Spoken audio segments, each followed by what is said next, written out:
નમસ્કાર, જય માતાજી મિત્રો.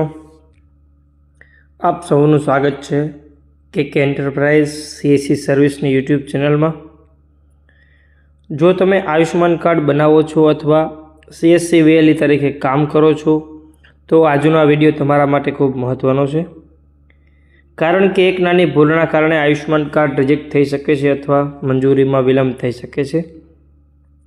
આજે હું તમને આયુષ્યમાન કાર્ડ બનાવતી વખતે ધ્યાનમાં રાખવાની 16 મહત્ત્વપૂર્ણ બાબતો સરળ ભાષા ગુજરાતીમાં સમજાવીશ, તો વિડીયોને છેલ્લે સુધી જરૂર જોતા રહેજો. સૌપ્રથમ પહેલો પોઈન્ટ છે, સૌથી પહેલો નિયમ એ છે કે કાર્ડ બનાવતી વખતે લાભાર્થીનો લાઈવ ફોટો ફરજિયાત લેવો. જૂનો ફોટો અથવા ગેલેરીમાંથી ફોટો અપલોડ કરવાથી અરજી તમારી રિજેક્ટ થઈ શકે છે, જેની નોંધ લેવી. તમે લાઈવ ફોટો પાડી અપલોડ કરવાની બને ત્યાં સુધી આગ્રહ રાખવી. ઘણા કેસીસમાં એવું હોય છે કે અપ્રુવલ મળી શકે છે અને ઘણા અપ્રુવલને એ લોકો રિજેક્ટ પણ કરી શકે છે. પોઈન્ટ 2 છે, કાર્ડ જે કેટેગરીમાં બનાવો છો તે કેટેગરી સંપૂર્ણપણે સાચી છે કે નહીં તેની ખાતરી કરવી. તમે NFSA છો તો તમે NFSAની કેટેગરીમાંથી જ બનાવજો, અને નોન NFSA છો તો નોન NFSAની કેટેગરીમાંથી જ કાર્ડ બનાવજો. જેમ કે ઘણી કેટેગરી એવી છે કે તમે ગવર્મેન્ટ એમ્પ્લોય તરીકે બનાવી નાખો છો, આશા વર્કર અથવા છે બીજી ઘણી અલગ અલગ સ્માઇલની જે PM કેર્સની આવી રહી છે તેના દ્વારા તમે કાર્ડ બનાવી નાખો છો, પણ એના લીધે તમારું કાર્ડ રિજેક્ટ થઈ શકે છે. પોઈન્ટ 3 છે, કાર્ડ બનાવતા પહેલાં લાભાર્થીનું નામ, જન્મ, વર્ષ, સરનામું અને આધાર કાર્ડની માહિતી સારી રીતે ચકાસો. જો કંઈ ભૂલ હોય તો સુધારો કરાવો અને પછી જ કાર્ડ બનાવો. આ પોઈન્ટ બહુ જરૂરી છે. ઘણાના રેશન કાર્ડમાં નામ ટૂંકા નામ હોય છે અને આધાર કાર્ડમાં આખું નામ હોય છે, અથવા આધાર કાર્ડમાં ટૂંકું નામ હોય છે પણ રેશન કાર્ડમાં આખું નામ હોય છે. તો એના કારણે તેના આયુષ્યમાન કાર્ડમાં નામની મિસમેચ આવી શકે છે કે આધાર કાર્ડ સાથે નામ મેચ નહીં થાય તો તમારું આયુષ્યમાન કાર્ડ હોસ્પિટલવાળા ચલાવશે નહીં, તેની ધ્યાન રાખવું. પોઈન્ટ 4, જો લાભાર્થીનું કાર્ડ અગાઉ કોઈ બીજી કેટેગરીમાં બન્યું હોય તો સીધું તેમનું નવું કાર્ડ બનતું નથી. આવી સ્થિતિમાં તમારે તેની વિગતો તપાસીને કાર્ડ બનાવવું જરૂરી છે. પહેલાં લાભાર્થીએ નોન FSAમાં બનાવેલું હતું, જેમ કે આજથી 3 વર્ષ પહેલાંની વાત કરીએ તો ત્યારે આવું કંઈ કેટેગરી હતી નહીં. દરેક વ્યક્તિ આવકના દાખલાથી આયુષ્યમાન કાર્ડ બનાવી લેતું, અને ઘણા અત્યારે કાર્ડ એવા હોય છે જે કાર્ડ રિજેક્ટ થયા પછી તમે NFSAની કેટેગરીમાં બતાવતા નથી. એટલે કે જે કેટેગરીમાં તમે કાર્ડ બનાવ્યું હોય તેની ખાસ ધ્યાન રાખવી. પોઈન્ટ 5 છે, જો લાભાર્થી NFSA રેશન કાર્ડ હેઠળ આવે છે તો પરિવારના તમામ સભ્યોની માહિતી ચકાસવી ખૂબ જરૂરી છે. જેનું આધાર સાથે નામ મેચ છે કે નહીં તે બધી ડિટેલ ચકાસવી જરૂરી છે. પોઈન્ટ 6 છે, PMJ એટલે કે આયુષ્યમાન સંપૂર્ણપણે ઓનલાઈન સિસ્ટમ છે. ઘણી વખત સર્વર ધીમું ચાલે અથવા એરર આવે તો ગભરાશો નહીં, થોડીવાર પછી પ્રયાસ કરો. ઘણા એવા કેસીસમાં આધારનો OTP તમે સબમિટ કરતા હોય તો વારંવાર OTP લેશે નહીં, તો થોડુંક સમયથી ચાલવવું અને પ્રયત્ન કરતા રહેવા સફળતા જરૂર મળશે.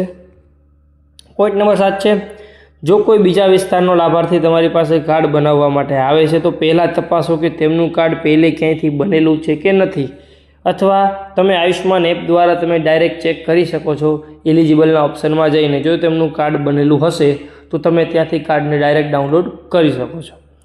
કેમ કે જૂના જે આયુષ્યમાન કાર્ડ હતા તે આવકના દાખલા ઉપર બનતા હતા, તો એ કાર્ડ અત્યારે ઓનલાઈન આવકના દાખલા ઉપર જ શો થાય છે, રેશન કાર્ડના ઉપર શો થતા નથી. તમે વળી રેશન કાર્ડ ઉપરથી એપ્લાય કરશો એટલે ત્યાં ઇસ્યુ આવી જશે કે આ આધાર કાર્ડ ઓલરેડી યુઝ થઈ ગયેલું છે.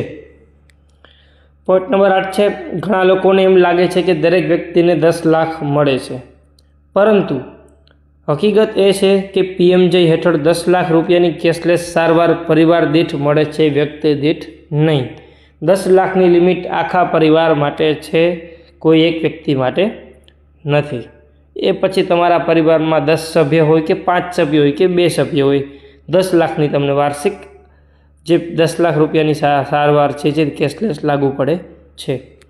પોઈન્ટ નંબર 9 છે, આવકના દાખલા પરથી બનેલા કાર્ડની માન્યતા આવકના દાખલાની માન્યતા મુજબ રહેશે. આવકનો દાખલો તમારો જાણે કે દાખલો છે નાણાકીય વર્ષ 24-25નો, બરાબર, અને દાખલો તમે કાઢેલો છે 1/1/2024, પણ નાણાકીય વર્ષ જે પૂરું થશે ત્યારે તમારો દાખલો જે 3 વર્ષની મર્યાદા હશે ત્યાં સુધી જ રહેશે, પછી એ દાખલો ચાલશે નહીં. પછી ભલે એ દાખલો ડિસેમ્બરમાં નીકળેલો હોય, પણ એનું નાણાકીય વર્ષ પૂરું થતું હશે તો દાખલો ત્યારથી પૂરો થઈ જશે. પોઈન્ટ નંબર 10 છે, કાર્ડ બન્યા પછી તરત જ ઉપયોગ કરી શકાય એવું નથી, પરંતુ જ્યારે રાજ્ય સરકાર તરફથી મંજૂરી મળે છે ત્યારે જ કાર્ડ સંપૂર્ણપણે માન્ય બને છે.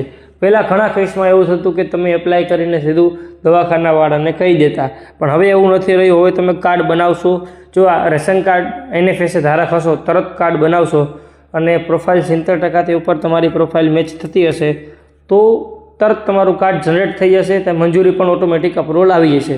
પણ ઘણા કેસીસ એવા હોય છે કે જેમાં 50% 60%ની આસપાસ પ્રોફાઇલ મેચ થાય છે, તો તે મંજૂરી માટે ગાંધીનગર રાજ્ય સરકાર હેઠળ મોકલવામાં આવે છે, ત્યાંથી તેમની મંજૂરી મળે છે.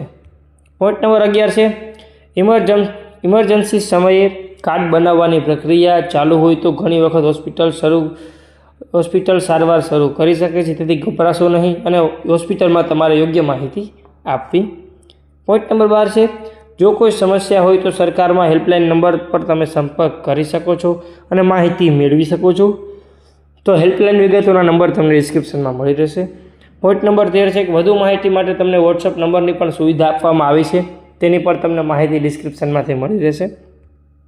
પોઈન્ટ નંબર 14 છે, દરેક લાભાર્થીના મોબાઈલમાં આયુષ્માન એપ ઇન્સ્ટોલ કરવી અને સાથે હજી એક એપ છે આધાર ફેસ આઈડીની એપ, તેને પણ ઇન્સ્ટોલ કરવી. તેના દ્વારા તમારું કાર્ડ સરળતાથી જોઈ શકાય છે અને માહિતી બીજી પણ જોઈ શકાય છે. પોઈન્ટ નંબર 15 છે કે તમારા ગામમાં વધુમાં વધુ લોકોને આ યોજના વિશે માહિતી આપો. જેટલા લોકો જોડાશે એટલા વધુ પરિવારોને આ સારવારનો લાભ મળશે. નંબર 15 છે, જો તમે CSC અથવા અધિકૃત ઓપરેટર છો તો નિયમ મુજબ પ્રક્રિયા કરીને કાર્ડ બનાવો. ખોટી માહિતી અથવા કોઈપણ પ્રકારની ગેરરીતિથી દૂર રહો અને તમે આ કાર્ડ નજીકના સબ સેન્ટર PHC પરથી જઈને પણ બનાવી શકો છો. તો મિત્રો, આ હતી આયુષ્માન કાર્ડ બનાવતી વખતે ધ્યાનમાં રાખવા જેવી 16 સૌથી મહત્ત્વની બાબતો.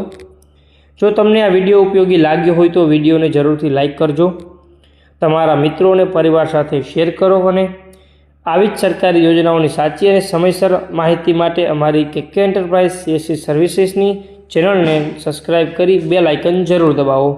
જો કોઈ તમને પ્રશ્ન હોય તો તમે નીચે કમેન્ટમાં જણાવો, હું તમને જરૂરથી જવાબ આપીશ. ધન્યવાદ. જય હિન્દ, જય માતાજી.